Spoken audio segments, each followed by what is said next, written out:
bienvenue sur ma chaîne, la bibliothèque d'Emilia.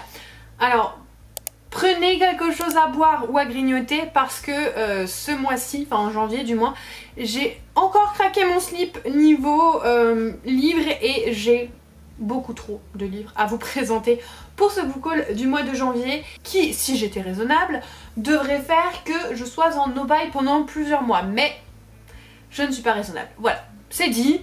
Du coup, j'ai divisé ça en plusieurs catégories. Et on va commencer par la catégorie service presse.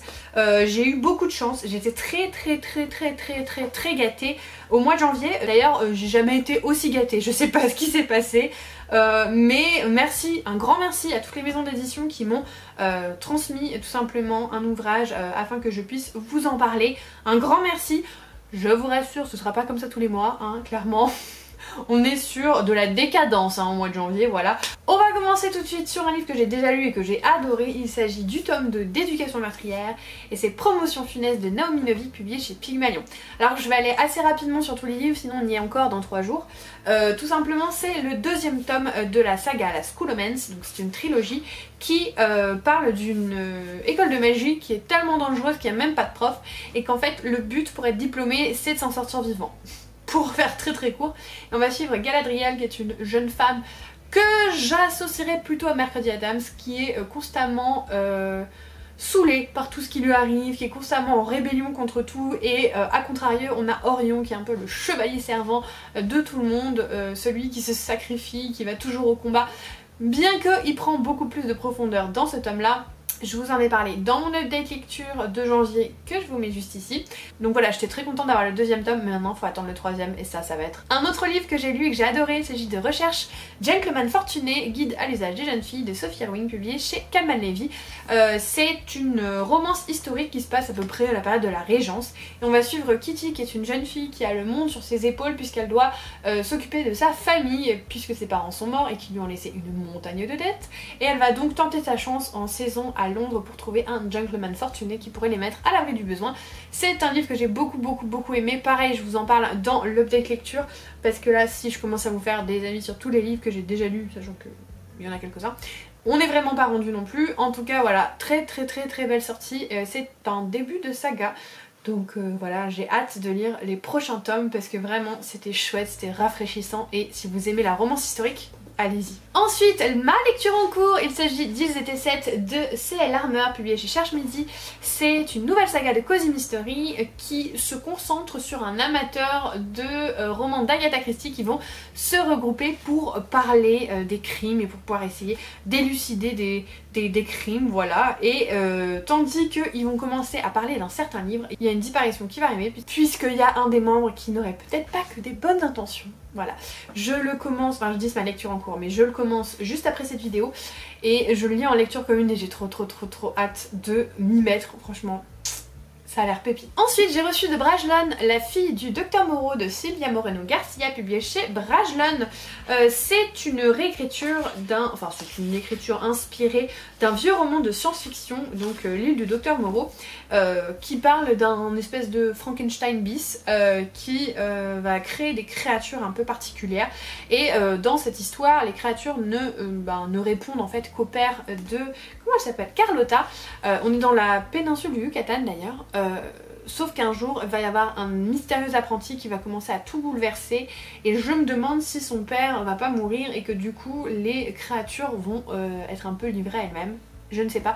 En tout cas, il me donne très envie puisque j'ai lu Mexican Gothic et que je l'ai beaucoup aimé. Donc je vais essayer de le lire pendant le mois de février, ce serait bien, mais c'est une lecture qui me tente énormément. Ensuite, de Cherche Midi, j'ai reçu le dernier Anna Swensen, Meurtre et Cheesecake aux cerises, donc écrit par Joanne Fluke. C'est le 7e tome. Moi j'en suis au tome 3 puisque je lis les livres en même temps que je réalise des enquêtes en vlog et que je pâtisse les recettes une recette du livre. Je vous ai sorti l'épisode 3 il n'y a pas très longtemps, je vous le mais là c'était sur Meurtre et Muffin aux myrtilles. Donc voilà, j'ai un petit peu de retard, mais c'est fait exprès parce que plus j'ai de retard, plus il y aura de personnes qui auront lu le livre, qui pourront donc regarder la vidéo sans se faire spoiler.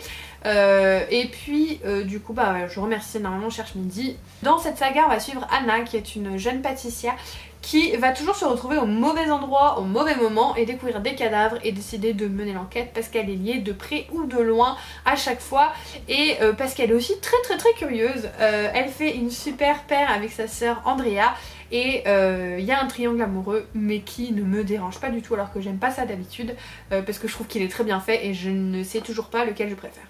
Voilà, c'est dit. Les éditions Big Bang m'ont très gentiment envoyé un pacte avec le roi elfe Élise Kova. C'est une histoire où on va suivre une jeune fille qui va se faire enlever pour devenir la femme du roi elfe, puisque la paix entre les humains et les elfes ne s'est soldée que par voilà cette obligation pour les humains de donner tous les 100 ans, je crois, une femme humaine au roi elfe. Je crois que c'est un mi-chemin entre La Belle et la Bête et Hadès et Perséphone. J'en ai vu de très bons retours, pas que des très bons, mais c'est une histoire qui je pense va se lire vite et qui me donne très envie. En plus c'est un floppy paperback vachement agréable, donc voilà, encore merci les éditions Big Bang. Ensuite j'ai reçu de Moisson Noire George Sand, Même l'enquête de Delphine Billen. C'est un tout petit roman qui fait 230 pages qui parle donc de George Sand qui se retrouve au milieu d'un scandale puisque son éditeur je crois est mort et du coup elle va un petit peu mener l'enquête. Alors j'en ai pas entendu que des bonnes choses, mais je m'attends pas à grand chose, donc je pense que ça va aller. Parce qu'en plus je suis pas forcément très fan de George Sand, et je crois que du coup ce qui était surtout reproché c'est qu'il n'y avait pas assez de George Sand, et du coup moi je pense que ça me dérangera pas trop.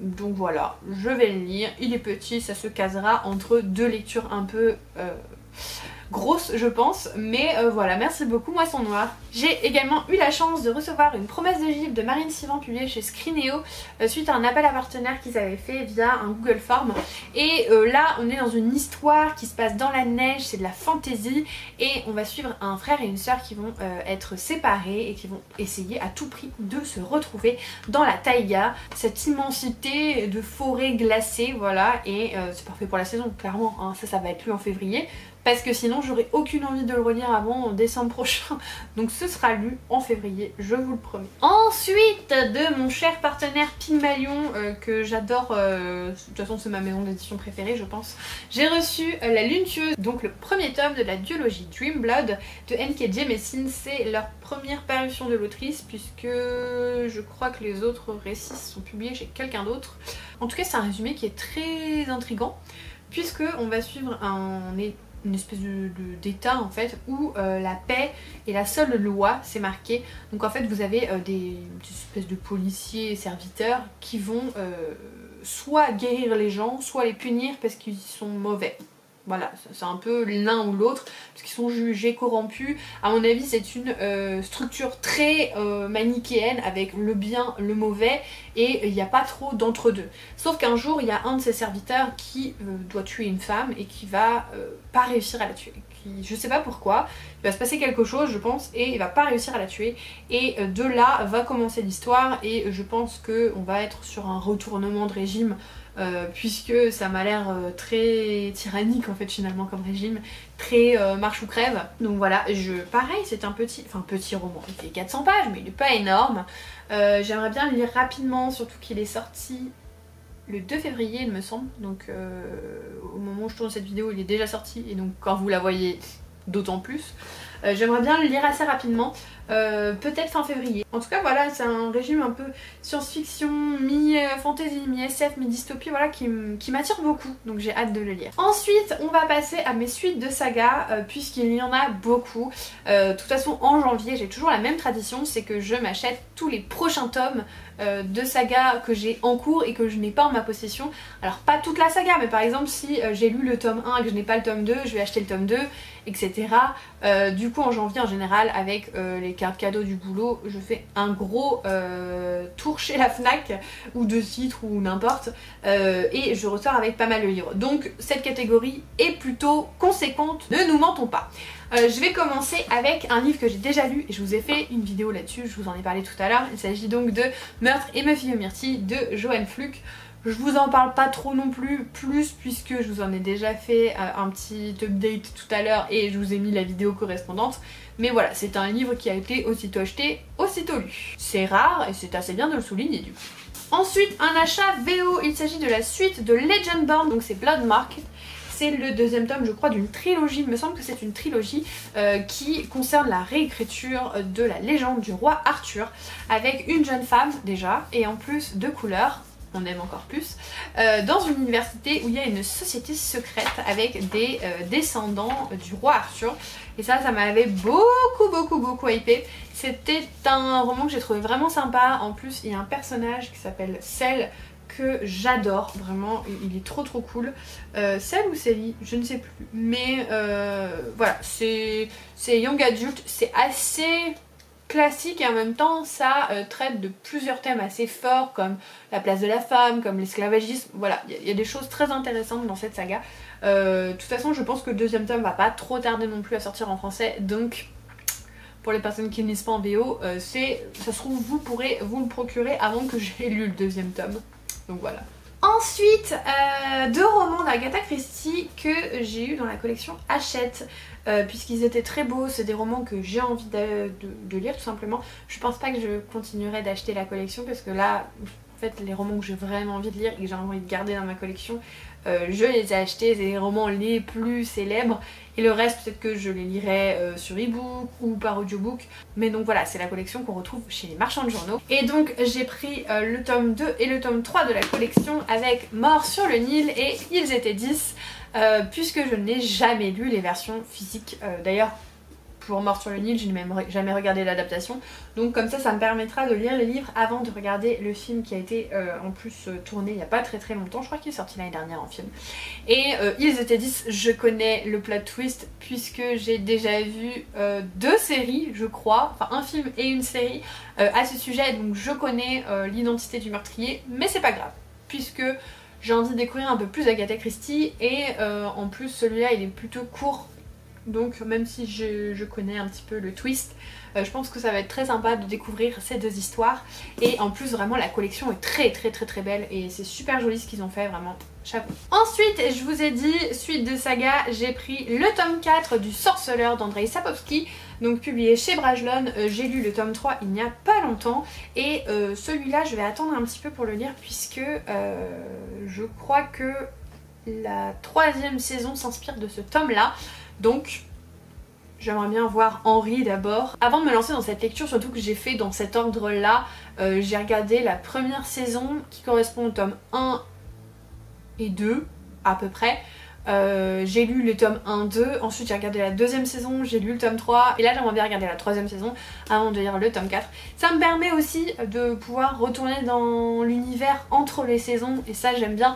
Donc je le lirai pas tout de suite, peut-être en fin d'année, peut-être en début d'année prochaine, mais en tout cas il est dans la vie à lire. Ensuite une saga de Cozy Mystery que j'aime beaucoup, il s'agit de Bretzel et Beurre Salé, donc écrit par Margot et Jean Lemoyle. Ce sont un duo d'auteurs qui sont mariés dans la vraie vie et publié chez Calman Levy. C'est une histoire de Cozy Mystery à la bretonne où on suit Catherine qui est une femme alsacienne qui va émigrer en Bretagne pour ouvrir son restaurant de choucroute.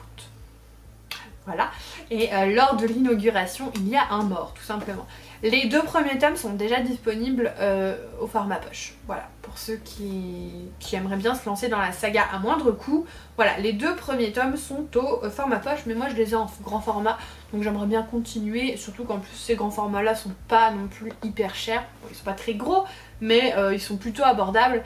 Je sais que j'aime bien cette saga, bien que j'ai trouvé le deuxième tome un petit peu en deçà. Mais là on va avoir le mari de Catherine qui va venir là pourchasser de son Alsace natale, hein, puisqu'en fait si elle a déménagé c'est parce qu'elle a divorcé. Donc je pense qu'il va y avoir un petit peu de rebondissement dans ce tome là et j'aimerais bien lire ça Je pense au printemps, tranquillou, voilà, comme ça. En plus, j'aime toujours ce qui se passe avec de la nourriture. Et là, elle a un restaurant, donc forcément, il y a de la nourriture. Et vous me connaissez, je suis très gourmande. Une autre suite de saga, tout simplement Le Roi Maléfique d'Holly Black, publié chez Rajo. J'ai lu Le Prince Cruel il n'y a pas très longtemps. Et ça n'a pas été le coup de cœur comme beaucoup. Mais en fait, il y en a plein qui m'ont dit de continuer parce que le premier tome était clairement en dessous du reste. Et j'ai hâte du coup de savoir si ils ont raison ou pas. Je sais que Dylan est méga fan de cette saga, Caro aussi. Et quand j'entends leurs louanges sur la suite, je ne peux qu'avoir envie de lire la suite de cette saga. Pour rappel, Le Prince Cruel, c'est l'histoire de Jude qui est une humaine et qui vit à Terrafae et là-bas les humains sont vraiment pas très bien considérés. Elle est brutalisée par tout et n'importe qui, et notamment le prince Cardan qui est un des princes héritiers et qui est un voilà, pendant tout le roman. Apparemment ça se calme après, mais pendant le premier tome, je vous jure, tête à claque. Bref, voilà, j'attends de voir parce que j'aime beaucoup Jude et j'aime beaucoup sa personnalité, son développement. Donc j'espère qu'elle sera encore plus badass dans ce tome là. Et puis pourquoi pas finir la trilogie dans l'année, ça peut être sympa, n'est-ce pas? Cette année, je vous rappelle, on termine nos sagas. Peut-être qu'à force de le dire ça va marcher, on termine les sagas. Autre suite de saga, il s'agit de One Dark Throne de Kendare Blake. Et lui, il m'est arrivé dans un éditeur, merci les services de livraison. C'est une suite, je crois que ça va être une quadrologie, peut-être qu'il y aura 5 tomes, je suis plus très sûre, sur 3 jeunes femmes qui sont des triplés. Et en fait dans ce royaume, chaque reine met au monde des triplés qui ont chacune un pouvoir particulier, et à leurs 16 ans ou 18 ans elles doivent se battre à mort en fait, et seule la survivante sera reine. Vous avez le monde des empoisonneurs, vous avez les élémentaux qui vont contrôler les éléments, et vous avez, alors je sais plus le nom, mais c'est tout ce qui est rapport à la magie des plantes, de la terre, voilà. Ils peuvent faire sortir des lianes, ils peuvent parler aux animaux, voilà. Ils ont d'ailleurs souvent ils ont un animal compagnon, on va dire. J'avais beaucoup aimé le premier tome, très introductif cependant, mais que j'ai trouvé très rythmé parce que vu qu'on a les 3 points de vue, en fait on s'ennuie pas.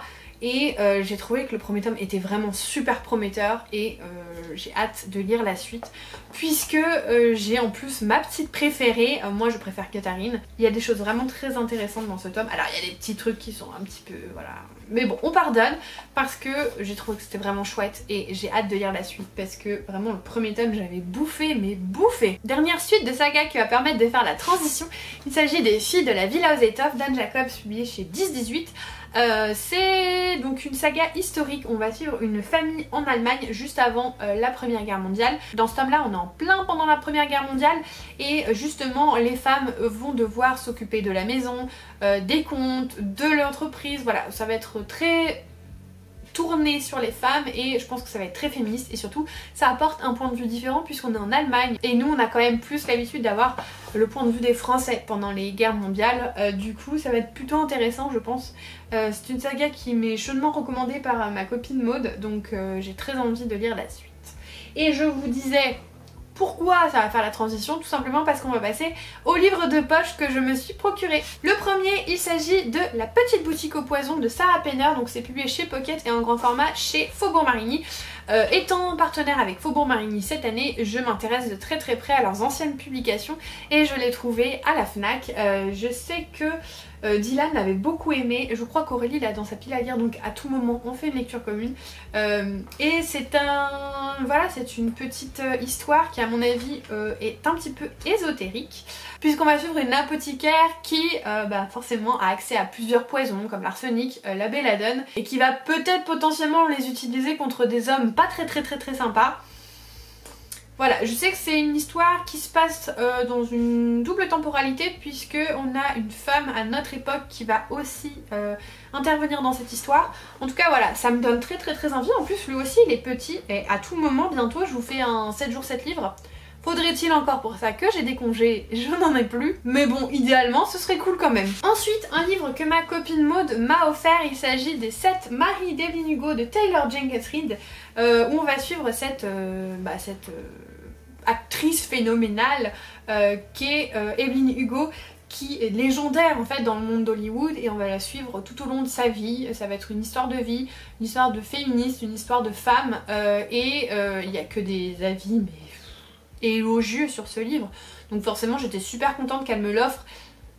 Je sais pas si tu te l'as encore procuré, mais ça se lira en lecture commune, ça c'est sûr et certain, et c'est un titre qui me fait chaudement envie. Ensuite, je vous ai déjà parlé de Brandon Sanderson et de son univers étendu, le Cosmere, et je me suis procuré en occasion 6ème du Crépuscule et autres nouvelles.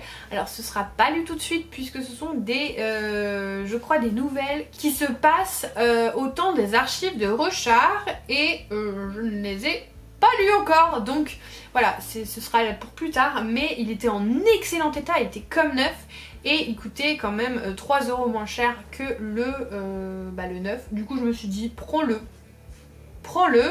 et puis tu le liras quand tu pourras lire, en gros, voilà. Mais le Cosmere, c'est vraiment un univers très étendu. Je pourrais même pas vous en refaire un résumé parce qu'il y a tellement de choses, mais Brandon Sanderson est un auteur de génie que j'adore, c'est un de mes auteurs préférés en fantasy, et j'ai hâte d'en découvrir plus sur son univers étendu. Ensuite, un achat que j'ai fait très récemment, puisqu'il s'agit de Tant que le café est encore chaud de Toshikazu Kawaguchi, je crois que je l'ai bien dit cette fois-ci, qui est une toute petite histoire de à peine 200 et quelques pages sur un café japonais où quand on vient dans le café, lorsque l'on boit son café, on peut voyager dans le temps, mais seulement le temps où le café reste chaud.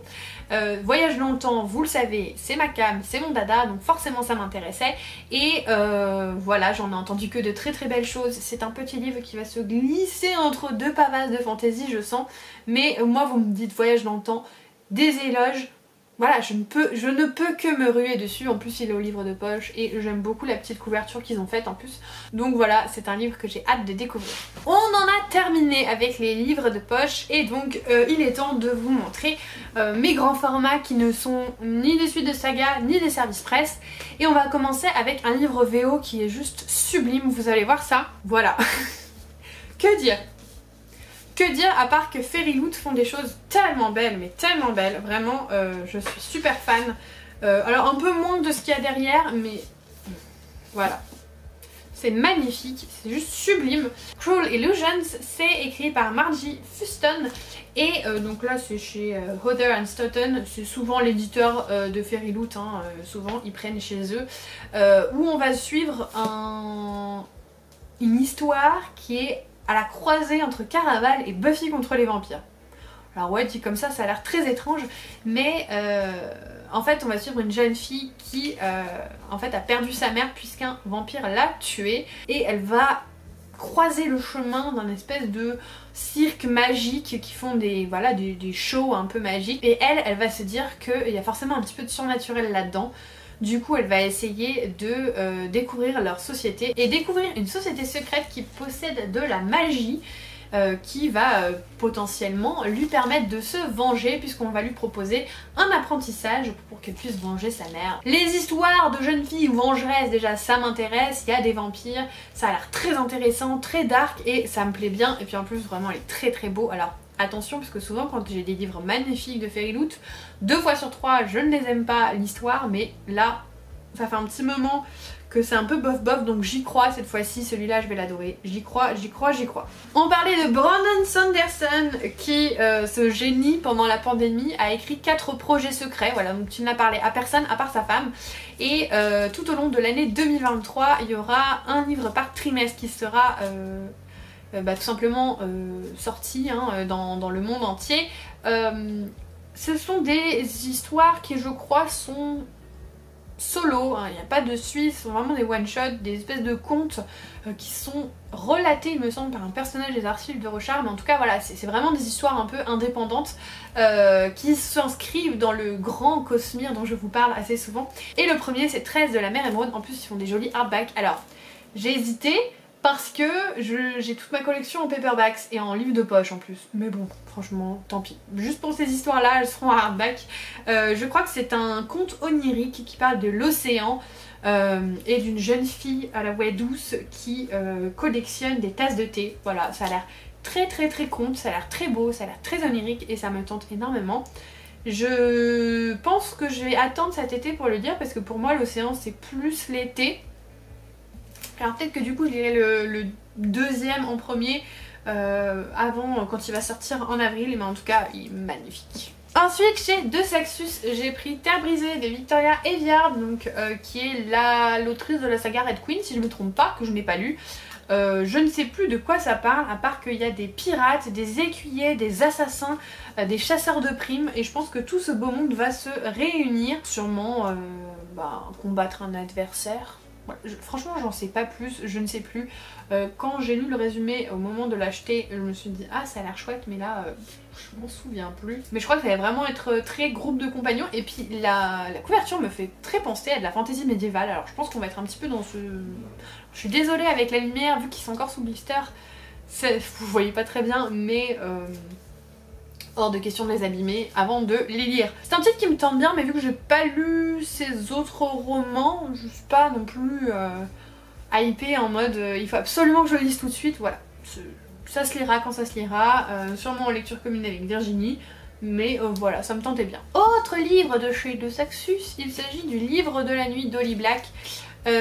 Alors j'en ai entendu pas que du bien, clairement, depuis qu'il est sorti en VO j'en ai pas entendu que du bien, mais j'ai bien envie de me faire mon propre avis, surtout qu'il a l'air imposant, mais en fait il n'est pas très long, je crois qu'il fait 400 pages. Et puis c'est quand même l'autrice du Prince Cruel, donc j'avais envie de donner sa chance, et puis je me dis au pire c'est un relié. Si je le revends à son prix d'achat ça partira je pense, donc j'ai pas trop de soucis. Donc bon, je me dis c'est pas très grave, au pire si je l'aime pas je le revendrai, ce n'est pas grave. Mais il me tentait bien, en plus ce côté un peu onirique, un peu dark, ça me tente bien en vrai. Le résumé me tentait beaucoup. On est sur de la magie des ombres avec une petite jeune fille qui agit un petit peu dans les bas-fonds et qui va rejoindre des réseaux clandestins. Voilà, avec le livre de la nuit qui va être une espèce de relique sacrée, j'ai l'impression. Alors ce résumé n'a ni queue ni tête, mais pour moi ça fait sens. Voilà. Dites-moi si vous êtes laissé tenter par celui-là. Je serais intéressée de savoir. Et enfin le dernier livre de ce très long book haul. Alors vous avez vu, j'ai essayé d'aller un petit peu vite quand même sur les livres pour qu'on n'y passe pas non plus 4h30.